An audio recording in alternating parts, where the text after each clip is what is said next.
Olá, tudo bem? O Direto ao Ponto já está no ar. Grato a você que nos recebe a cada edição, confiante na independência da opinião sobre os assuntos aqui debatidos.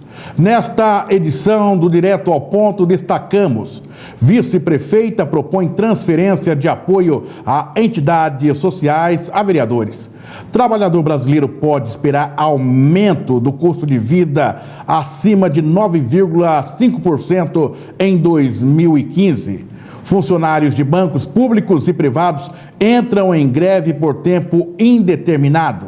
Prefeitura renova contrato com a Proativa pela segunda vez e publicação do edital do BRT está previsto para novembro.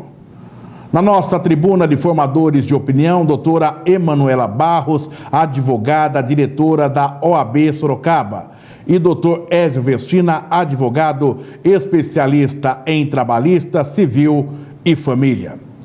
A Prefeitura de Sorocaba projeta lançar até a segunda quinzena de novembro o edital de concorrência da parceria público-privada PPP para a condução do projeto de ônibus rápido, o BRT. O certame foi suspenso pelo Tribunal de Contas do Estado de São Paulo em março, diante de irregularidades que, segundo o parecer do órgão, tornaram a disputa restritiva. Doutora Emanuela Barros, satisfação imensa tê-la conosco aqui, mais uma vez, na tribuna do Direto ao Ponto. O BRT, ele sai da teoria e vai para a prática, ou seja, sai do papel e vai para as ruas, ou ainda levará um bom tempo para se concretizar, ou é um sonho que ainda não podemos ter certeza se ele se concretizará na cidade de Sorocaba? Satisfação, doutora. Satisfação, Oliveira, satisfação. Olha, na verdade, falando aqui em termos metafóricos, o BRT ainda tem muita estrada ainda a percorrer. Na verdade, ainda é o primeiro passo, né? O primeiro passo para que esse sonho se concretize em nossa cidade. Na verdade, eu penso que só o lançamento do edital, que ainda pode ser novamente impugnado, né? Ainda tem um longo caminho a percorrer e eu vejo quase que impossível a realidade de se transformar o BRT antes do término do mandato do prefeito Panuso. Doutor Ézio Vestina, nós temos, como formadores de opinião, temos que ter responsabilidade nesse momento para não passar a falsa sensação para o telespectador de que com essa notícia as coisas começam a caminhar dentro de um projeto ou dentro de um processo. De repente o telespectador ouve e diz: agora é uma realidade. Não, é como disse a doutora Emanuela, há um longo caminho a ser corrido e de repente esse ônibus nem saia da garagem. Satisfação, doutor. Satisfação é minha, Oliveira, e como bem pontuou você na sua última fala e como melhor ainda pontuou a doutora Emanuela ao começar a dela, um longo caminho a percorrer e talvez nem saia da garagem, foram as duas, a sua última fala e a primeira dela, eu também concordo com vocês. A questão que eu coloco a questão está envolvendo as promessas políticas. Nós estamos num jogo político em que vale tudo para ganhar a eleição. Promessas são feitas e quando elas são feitas num processo eleitoral, elas são tidas já como uma realidade. E vende essa imagem para a população e a população toma aquilo como verdade. Ela começa a acreditar que aquilo vai acontecer. E aí vem o processo de decepção da população. A população começa a se decepcionar porque as coisas não acontecem. E nunca acontecem. E quando acontecem, acontecem de forma que não era o previsto. Isso vai causando uma tremenda decepção social. Agora, nós estamos aí com essa possibilidade de que o edital venha. A doutora falou, pode ser impugnada de novo. Conclusão, pode acontecer de fato, como você disse, nem sair da garagem. O interessante é que eu vejo na fala de todos, hoje pela manhã, por exemplo, estava a doutora Emanuela, eu, Alberto Cassone e Hudson Pessini na bancada do Jornal da Cidade da Rádio Cacique Estadão. Tratamos deste assunto. Doutor Vestina não estava conosco ali, mas a linha de pensamento, e não conversamos fora do ar aqui sobre sobre essa questão. O que a gente vê é que as linhas de pensamento, elas se convergem sempre para o mesmo centro, para o mesmo foco. Essas promessas de campanha que a gente não suporta mais, né, doutora Emanuela? Sim, Oliveira, você disse bem. Eu acho que a população está cansada de falsas promessas. Desde que foi proposto a questão do BRT, já se via que era dispendioso, caro e que talvez tivesse outras alternativas para solucionar a questão da mobilidade urbana em Sorocaba, em relação ao terminal, em relação aos próprios ônibus, coisas simples que podem ser resolvidas, como sincronia de sinais, que aqui em Sorocaba, infelizmente, não tem. O que me causa admiração é a capacidade da classe política. Em Sorocaba, o prefeito Antônio Carlos Panunzio transitou em um BRT no horário eleitoral, mostrando que era viável, dando a interpretação que era de fácil colocação esse sistema dentro do anel viário da cidade de Sorocaba. Os anos se passam, já estamos vendo o fim do mandato do prefeito Antônio Carlos Panunzio e até a presente data ainda estuda colocar no papel aquilo que ele mostrou no horário político que era viável e criou-se uma expectativa que dentro de 2 a 6 meses nós estaríamos com um novo sistema de transporte na cidade de Sorocaba. Lamentavelmente. A secretária de Desenvolvimento Social da Prefeitura de Sorocaba e vice-prefeita, doutora Edith Maria de Jorge, participou da sessão ordinária de terça-feira no Legislativo para compartilhar com os vereadores sua preocupação com relação às parcerias com as entidades que atendem pessoas com deficiência. A secretária admitiu a dificuldade das instituições em conseguir outros financiamentos diante da crise econômica e propôs aos vereadores que destinem a essas entidades, parte aí do orçamento impositivo a que eles têm acesso. Daí a chiadeira foi total, doutor Ezio Vestina. Na verdade, é o seguinte, eu não sei por que da chiadeira. O dinheiro não é do vereador, nem dos vereadores. O dinheiro é público, em que pese ter sido destinado à Câmara. Se está certo ou está errada a vice-prefeita sugerir isso, eu penso que errado não está. O erro está em de que não há ações políticas do executivo, que é o maior responsável pela manutenção das entidades. E o que nós estamos vendo, Oliveira, uma coisa que nós já conversamos e você já tocou nesse assunto, é que cada fala que acontece nesse sentido é mais um desmonte de prestação de serviço público e de assistência social que a população experimenta. Agora vem essa questão das entidades. Tem pessoas que precisam, acreditam e não podem parar os seus atendimentos. E mais uma vez, o que se descortina no horizonte é que novos desmontes vão acontecer dessas entidades, na expectativa de economizar dinheiro hoje. Mas quanto é que se vai gastar para montá-los amanhã, remontá-los amanhã? Isso, correto. Prejuízo econômico, sem ver o prejuízo social. Doutora Emanuela, na minha pergunta, doutora, talvez eu já tenha uma discordância em relação à fala do doutor Ezio Vestina. Por quê? Porque quando ele coloca aí a questão da estranheza dos vereadores em ter o estranhamento em relação à fala da vice-prefeita para que fizesse a destinação de verbas para as entidades. Ou seja, se o orçamento é impositivo e é uma conquista dos vereadores, eles destinam para onde eles bem entenderem dentro daquilo que é o público. Ela deixa de fazer a lição de casa ou o poder executivo, ou seja, não vamos dar a verba, vocês pegam a grana que é de responsabilidade de vocês e destinem para as entidades. Aí vem a minha discordância em relação... Não, acho que você não tem que me corrigir, porque eu também acho a mesma coisa que você. Sim. Eu acho que os vereadores também não têm que dar. O que eu falei é simplesmente a estranheza quanto à utilização do dinheiro público, mas não que eles não possam destinar para o que eles quiserem. Sim, doutora. A questão não é é bem esse. O problema é o seguinte, que é importante que se diga que eu acho que o ano passado, na legislação passada, houve encaminhamento do Ministério Público proibindo esse tipo de iniciativa. Porque há muito tempo as entidades de Sorocaba ficavam com o pires na mão, aguardando o poder público ofertar uma contraprestação pelo serviço que a entidade presta e que o município nunca foi capaz de fazer. Então o problema aí, acho que não está só transferir essa responsabilidade para os vereadores. O problema é que esses vereadores, da forma que isso pode ser feito, é visto como ilegal. Então ficaria engessado da mesma forma. É uma responsabilidade do poder público executivo, não pode ser transferida pelo poder público legislativo, que pese seja verba pública, a destinação é diversa. Agora, o que não pode é a entidade que faz um trabalho essencial para a população de Sorocaba ficar à mercê da falta de política pública nesse sentido no município.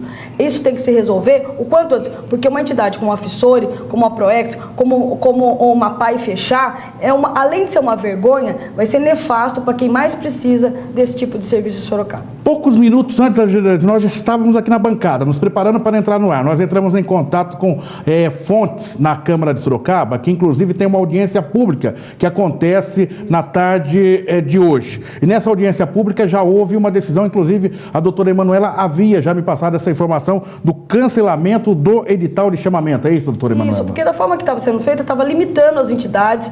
Algumas entidades, por exemplo, que prestavam serviços na área da saúde, não estavam recebendo verba da assistência social para fazer isso. Então isso quase que fazia com que essa entidade acabasse fechando e esse serviço não fosse prestado. Então, o executivo tem que se adaptar, verificar quem realmente precisa e passar uma verba maior para as entidades que efetivamente prestam um serviço de fundamental importância para Sorocaba. Fechou o bloco em 5 segundos, doutor Vestina?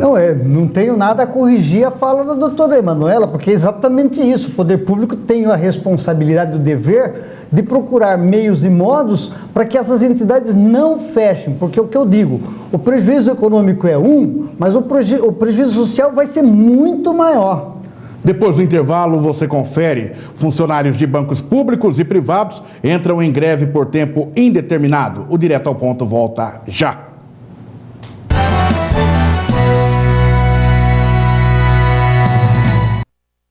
Artes gráficas, comunicação visual, brindes, banners, panfletos, cartões, talões e adesivos com impressão de qualidade e alta definição em cores. Acerte no alvo, sua gráfica é aqui. Rua Atanásio Soares, 2856. Telefone 3346-8724.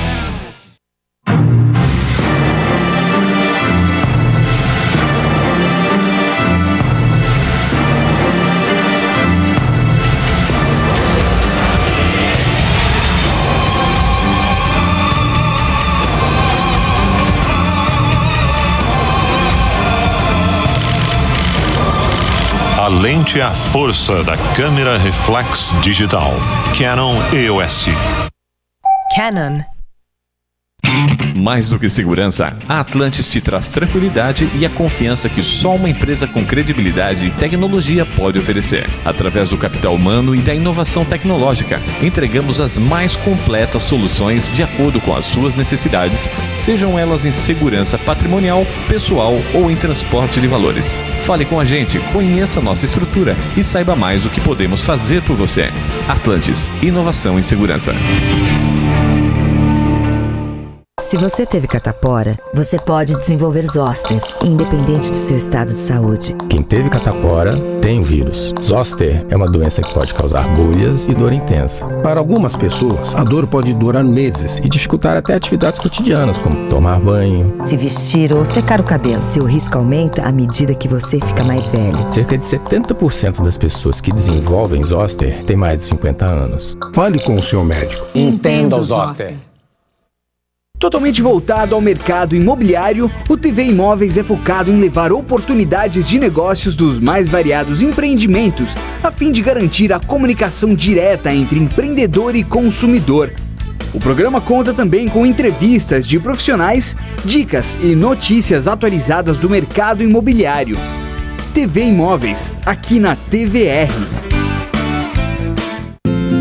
Aqui é a enfermaria, tá sempre cheia de gente cuidando de nós. Esse é o meu quarto, aqui que eu fico, leio assisto TV e faço lição de escola. Aqui é quimioterapia. A mamãe fica junto comigo quando eu faço tratamento. Graças à ajuda de pessoas como você, o GEPASS está salvando a vida do Cauã, da Sofia e do Gabriel. Ajude. Ligue. Prepare-se para ficar por dentro de tudo o que acontece no mundo dos automóveis, motocicletas e competições.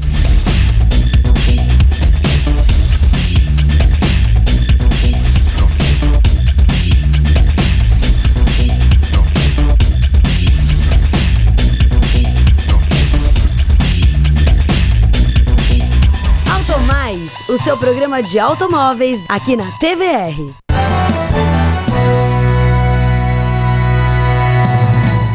Direto ao ponto, de volta, aqui o debate, a análise dos principais fatos que envolvem toda a sociedade. Na nossa tribuna de formadores de opinião, doutora Emanuela Barros, advogada, diretora da OAB Sorocaba, e doutor Ezio Vestina, advogado especialista em trabalhista, civil e família. Funcionários de bancos públicos e privados entraram em greve por tempo indeterminado na terça-feira em todo o país. Em Sorocaba, das 104 agências que somam aproximadamente 2.000 trabalhadores, 19 delas no centro suspenderam o atendimento no primeiro dia. Neste segundo dia de paralisação, que balanço tem o representante da categoria sobre adesão ao movimento? Neste segundo dia de paralisação, que balanço tem você, Júlio César Machado, presidente do Sindicato dos Bancários de Sorocaba e região, sobre a paralisação na cidade de Sorocaba e região? Satisfação, Júlio. Satisfação minha, Oliveira, doutora Emanuela, doutor Ezio. Nós tivemos um avanço hoje nas paralisações, que era o esperado. Adotamos uma tática, uma estratégia de fazer a manifestação nesses 2 primeiros dias no corredor central da cidade de Sorocaba, que tem uma repercussão nacional, né? Então, esse resultado ele foi obtido hoje, já no segundo dia, e nós avançamos de 90 agências paralisadas para 115 agências paralisadas na região, sem nenhum esforço por parte da diretoria do sindicato. Então, a estratégia foi acertada, vamos continuar fazendo esse trabalho, porque a nossa pretensão é trazer o banqueiro novamente para a mesa de negociação. Júlio, como se deu esse processo de negociação? Porque todo ano a história se repete, né? Todo ano o banqueiro não vem para a mesa de negociação, os bancários param, daí fica um determinado período, aquele cabo de guerra, quem vai levar essa, e no final, vai lógico que nós teremos uma negociação, isso faz parte também do processo de negociação. Mas o telespectador, em determinados casos, não está acompanhando no dia a dia, fala, pô, mas por que todo ano? Mas ali no sofá, conversando, todo ano tem o pagamento para receber, tem contas para pagar, e eles nunca conseguem se acertar. Como se dá esse processo de negociação, Júlio? Esse desgosto se dá principalmente quando a nossa greve cai justamente no pagamento dos aposentados, não é?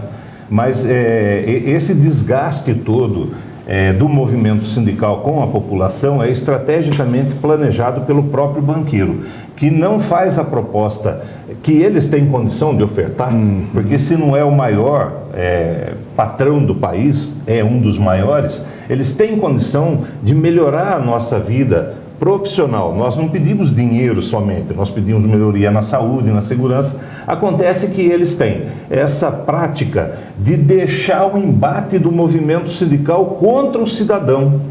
E no nosso caso é o cidadão brasileiro, porque nós estamos negociando em nível nacional. Sim. Não é o sindicato de Sorocaba que está inventando uma greve. Nós estamos em greve nacional. Data base agora? A data base é mês de setembro. Nós já estamos negociando desde o mês de agosto. Com mais de 30 dias de negociação, nós não conseguimos chegar num acordo, que a proposta foi muito baixa. Já abro para os nossos formadores de opinião, doutora Emanuela Barros. Júlio, o direito de greve é sagrado, acho importante ouvir através da mídia, algumas reivindicações, acho extremamente justas, mais do que o salário, vocês estão reivindicando condições salutares de trabalho, isso é fundamental. Mas como fazer, além da greve, quais outras medidas que podem ser feitas para fazer com que esse banqueiro vá para a realidade desse país, da qual ele... hoje eu acho que a única coisa que pode se dizer que não tem greve é o lucro que os bancos tiveram nos últimos anos. Como é que pode conscientizar a população, até para se voltar a favor do bancário durante o ano todo, e não só esse período de greve, que infelizmente acaba assim, prejudicando de certa forma a população, principalmente aqueles mais necessitados, no caso dos aposentados. Qual que é a estratégia que o sindicato tem para auxiliar não só a greve, mas em todo o período aí de composição amigável? Doutora, nós, durante um bom tempo, nós ajuizávamos dissídio, e esse ajuizamento trazia muito prejuízo para a categoria. O valor que nós levantávamos, a porcentagem que era levantada nos tribunais, era muito inferior e nós acabávamos acumulando muitas perdas.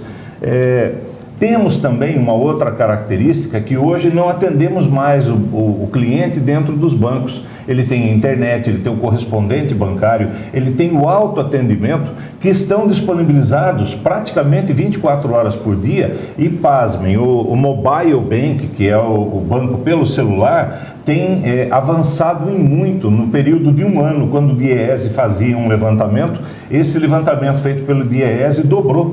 A utilização do celular tirou a nossa forma de trabalho e está facilitando muito para a população. Então, é pura truculência por parte do patronato para não dar mais salário para o trabalhador. Ou seja, dessa forma, daqui a pouco essa mão de obra dentro das agências bancárias, ela vai se tornar quase, ela vai perder a sua eficiência, vai se tornar quase que desnecessária, Júlio. Nós temos um problema sério, que é a terceirização, que foi aprovada aí, o projeto 4330, que agora vai para o Senado, aliás, foi para o Senado, e ele pode se transformar no grande vilão da população brasileira, deixando o desemprego evidente e o salário nosso totalmente rebaixado. Algumas pessoas defendem esse tipo de projeto que foi colocado, mas ele é extremamente patronal. Hoje, dentro do banco, ficaram alguns serviços que é mais aquele de assinatura de documentos, coisas que não podem se transacionar pela internet.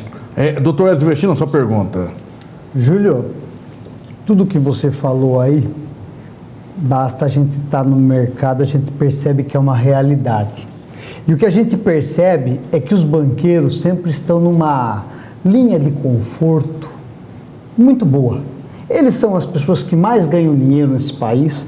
Quando vem a crise, eles são os que conseguem se defender dela.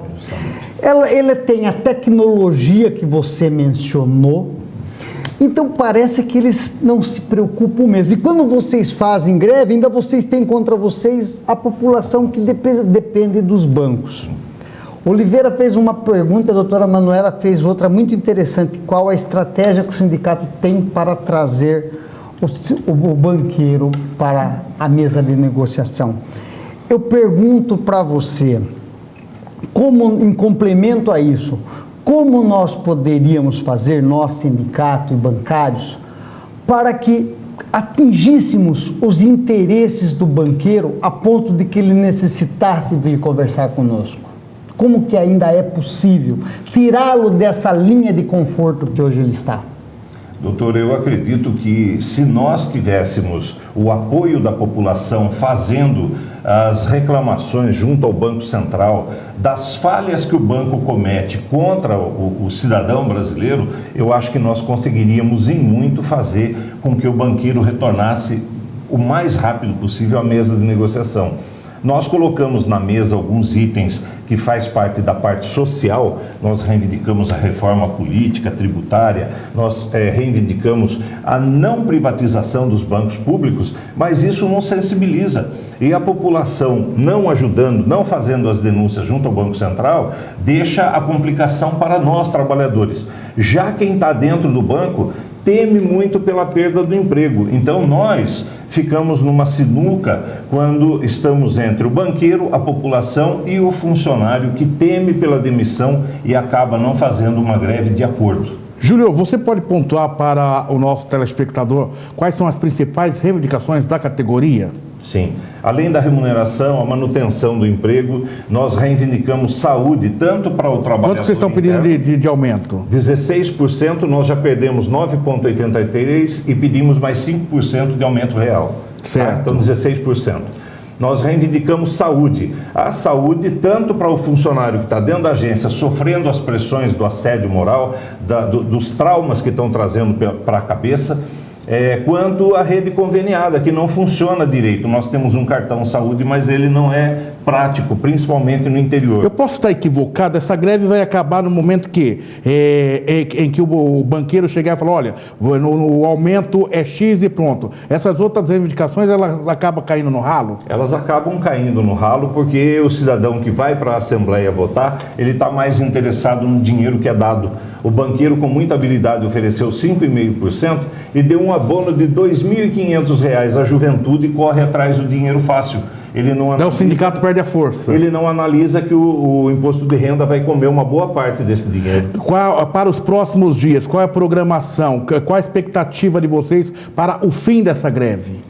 Já fizemos 2 tentativas de trazer para a mesa de negociação um banqueiro, elas foram frustradas, então a greve crescente, né, fazendo as manifestações em todas as cidades, para que, de um determinado momento, eles acabem retornando à mesa.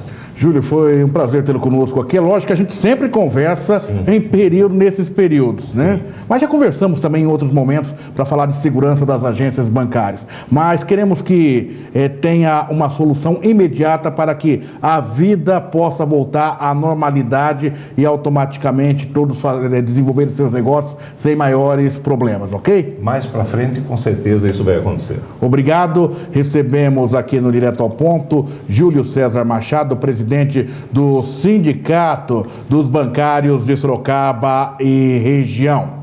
Fique aí e confira depois do intervalo. Trabalhador brasileiro pode esperar aumento do custo de vida acima de 9,5% em 2015 e Prefeitura renova contrato com a Proativa pela segunda vez. O Direto ao Ponto volta já.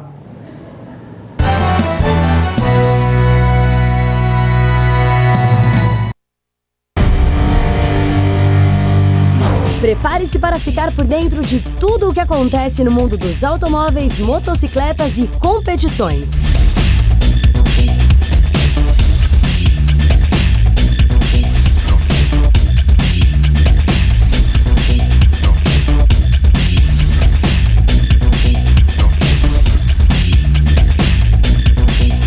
Automais, o seu programa de automóveis aqui na TVR.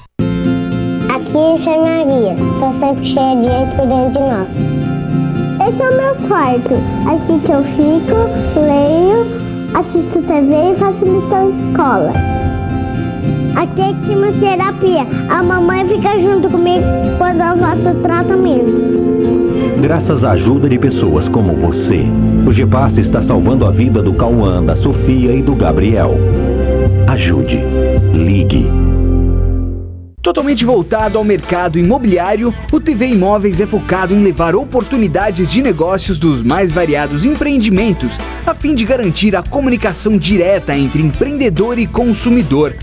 O programa conta também com entrevistas de profissionais, dicas e notícias atualizadas do mercado imobiliário. TV Imóveis, aqui na TVR.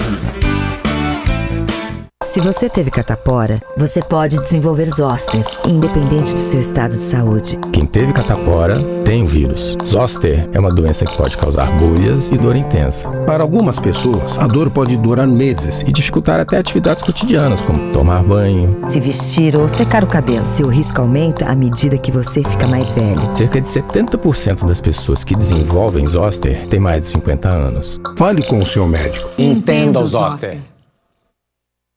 Mais do que segurança, a Atlantis te traz tranquilidade e a confiança que só uma empresa com credibilidade e tecnologia pode oferecer. Através do capital humano e da inovação tecnológica, entregamos as mais completas soluções de acordo com as suas necessidades, sejam elas em segurança patrimonial, pessoal ou em transporte de valores. Fale com a gente, conheça nossa estrutura e saiba mais o que podemos fazer por você. Atlantis, inovação em segurança.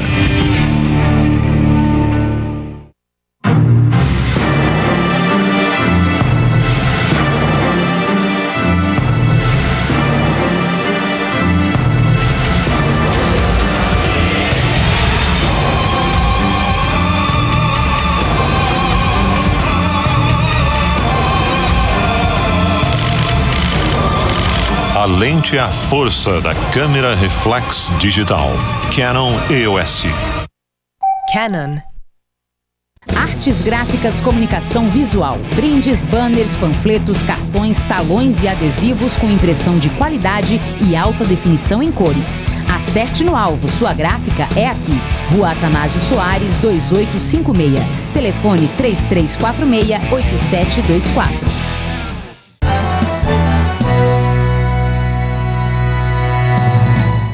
Voltamos com o Direto ao Ponto para o nosso último bloco, analisando e debatendo os principais fatos que envolvem toda a sociedade.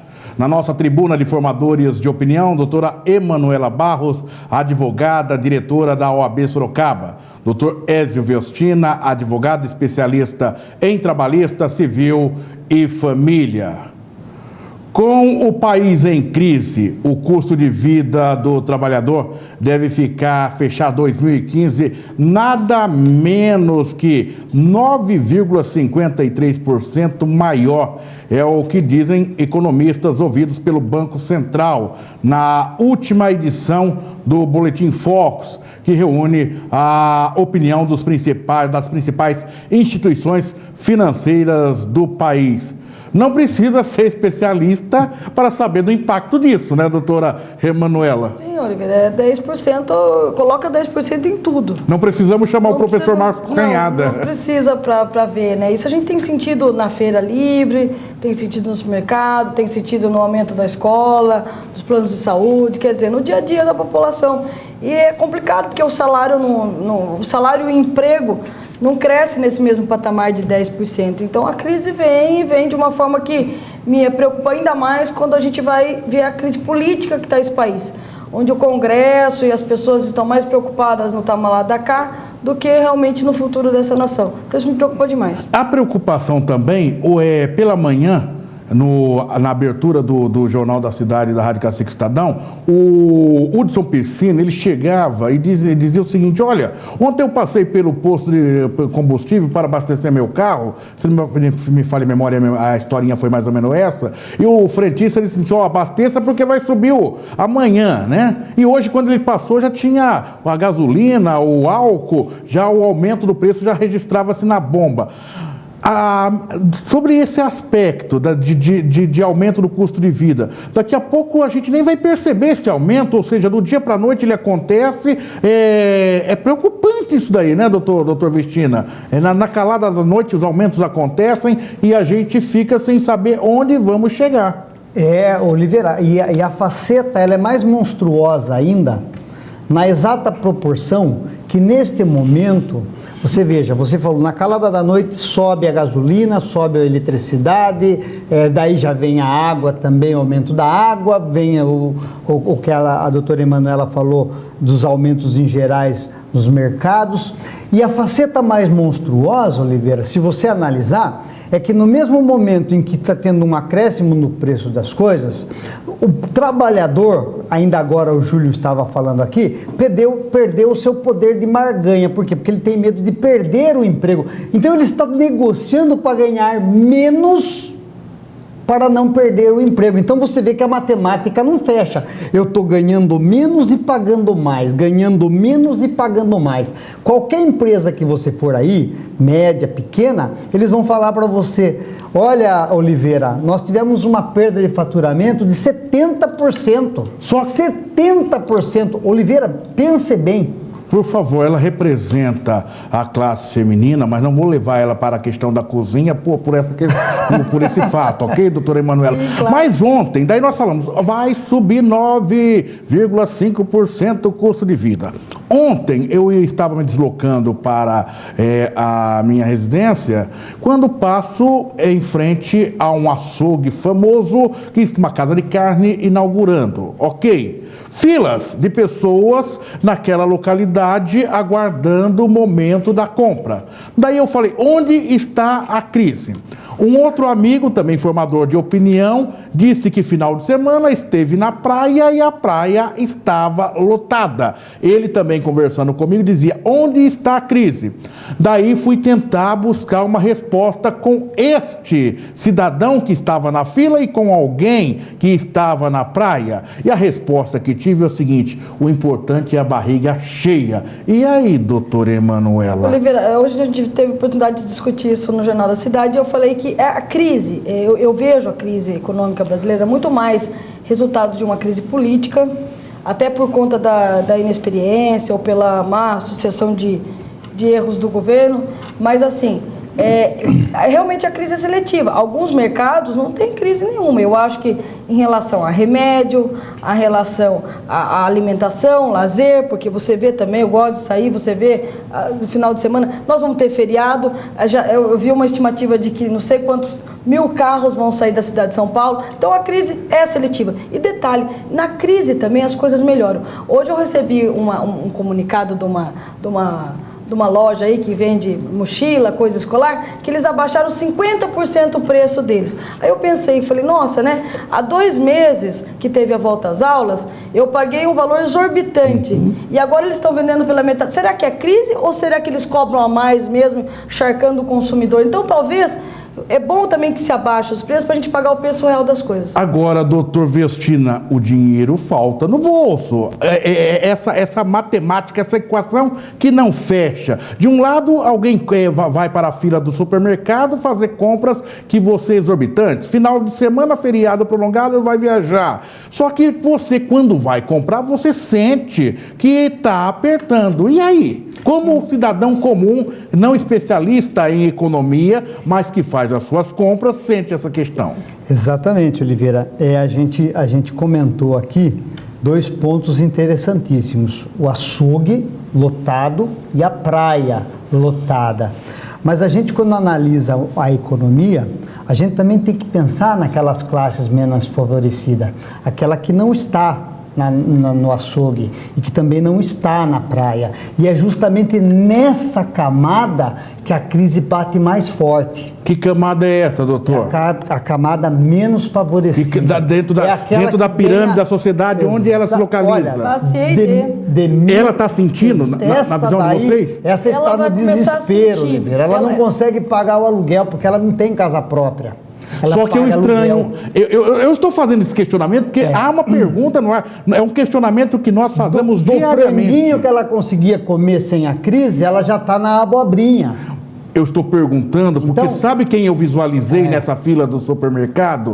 Essa classe C e D, pela localização. Por isso que eu não consigo entender e me vem esse questionamento. A crise primeiro bateu para aquelas pessoas que estavam dólar baixo e que estavam ganhando muito dinheiro e ia 3 vezes por ano para Miami. Exatamente. Aí esse pessoal que bate panela na Avenida Paulista, nos jardins, nos bairros nobres do Brasil, sentiram a crise, porque aí...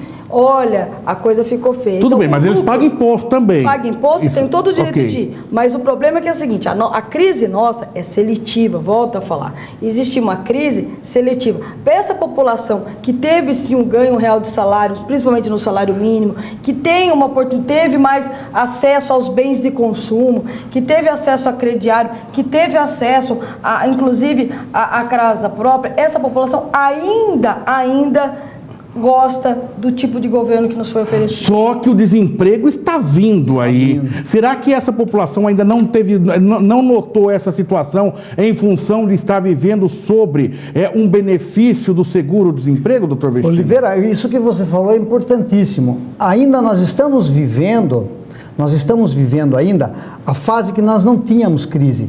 Você quer ver um reflexo disso? São as retiradas que está tendo na caderneta de poupança. Sim. Sem a crise, as pessoas conseguiram fazer uma poupancinha e elas estão usando esse dinheiro, mas esse dinheiro vai acabar, Oliveira. E aí é que a crise vai se fazer mais violenta, justamente para a classe C e D.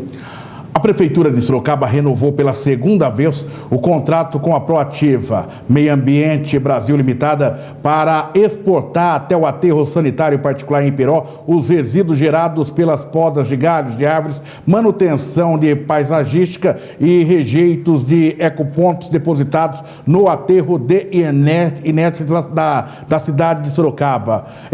Parece que é interessante essa renovação, né, doutora Emanuela? Olha, Oliveira, eu há algum tempo já como comentarista, né, como formador de opinião, um dos primeiros tópicos que eu acho que eu comentei com você é da questão do equívoco que Sorocaba cometeu, ficando refém de uma empresa privada na questão do lixo. Independente do trabalho bom ou não, do preço acessível ou não, que o aterro particular de Piró cobra, é um absurdo uma cidade do porte de Sorocaba, que tem uma das maiores concentrações de lixo do estado de São Paulo, que fique refém de uma empresa privada. Talvez o grande erro da administração e do governo Vitor Lippe foi não ter feito o dever de casa e ter construído um aterro sanitário próprio. E isso vai ser muito grave no bolso da Prefeitura de Sorocaba ao longo dos próximos anos. Aliás, seria interessante que o vereador Crespo pudesse trazer à tona essa questão da Proativa. Em uma entrevista, a questão de 6 meses atrás, para a Rádio Cacique Estadão, ele disse que essa empresa tinha aí uma proximidade com um grupo do PSDB, inclusive de um ex-prefeito daquele município. E não ficou muito claro. Seria interessante a gente entender como funciona essa mecânica. Fechou essa questão, doutor Vestina? Eu vou fechar essa questão até indo um pouquinho além dessa questão. A Proativa, aterros para resíduos gerados por podas de galhos e árvores. Eu acho que falta um pouco. Nós estamos falando do terceiro, são no caso de 11 milhões aí nos 3. 11 milhões nos 3, em 3 anos. E acho que falta um pouco de iniciativa. Por quê? Por quê? Veja bem, esses resíduos, eles poderiam ser reciclados, eles poderiam virar farelo para as caldeiras, eles poderiam ser usados como adubo, eles poderiam ir para a indústria de transformação. Não há interesse, doutor Vestina. É isso que eu estou falando. Não há interesse. É isso que eu estou falando. Não há mais tempo. Nós estamos gastando 11 milhões para uma coisa que a gente podia reaproveitar sem custo. Não há mais tempo. Sem custo. O dinheiro está sendo jogado no lixo. Não dá mais tempo. Acabou. Nesta edição do Direto ao Ponto, compôs nossa tribuna de formadores de opinião independente, doutora Emanuela Barros, advogada, diretora da OAB Sorocaba, doutor Edson Vestina, advogado especialista em trabalhista, civil e família. Nossa missão: debater os fatos com a independência que você merece. A conclusão é sua. Obrigado pelo carinho da sua audiência. Encontro marcado na próxima edição do Direto ao Ponto. Até lá.